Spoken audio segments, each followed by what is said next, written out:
Ipinatitigil ni DPWH Secretary Vince Dizon ang lahat ng road reblocking project sa bansa. May mga ulat kasi na binabakbak ang ilang kalsada kahit wala namang sira. Nasa frontline ng balitang yan, si Gerard de la Peña.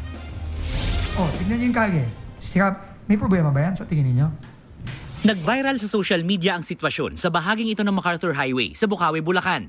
Ang kaperasong parting ito, binakbak at pinalitan ng aspalto. Yan ay kahit tila wala naman daw problema ang kalsada. Ito na ngayon yung bahagi ng kalye na nireblock na nandun sa isang litrato sa social media.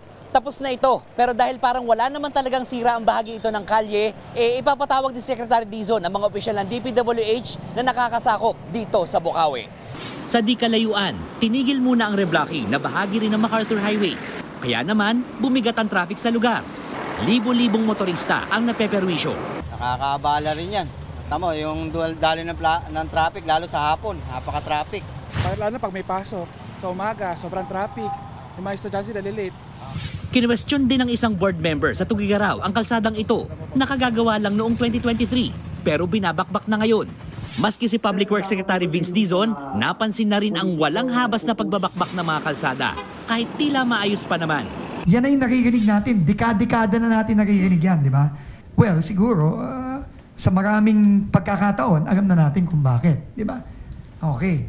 Kasi, pinagkakakitaan lang yun. Dahil dyan, iniutos ng kalihim na itigil na muna ang lahat ng road reblocking projects. Exempted dito ang mga may kinalaman sa pag-aayos ng linya ng tubig. Hindi rin naman pwedeng basta-bastang pabayaang nakatiwangwang ang mga kalyeng kasalukuyang ginagawa pa. Sa susunod na linggo, magbababa si Dizon ng isang department order kung saan mas lilinawin kung kailan ba dapat magsagawa ng road reblocking. Nagbabalita mula sa Frontline, Gerard de la Peña, News 5. Mga kapatid, Cheryl Cosing po. Maging maalam at may pakialam sa mga napapanahong issue at headlines. Mag-follow at mag-subscribe na sa social media pages ng News 5.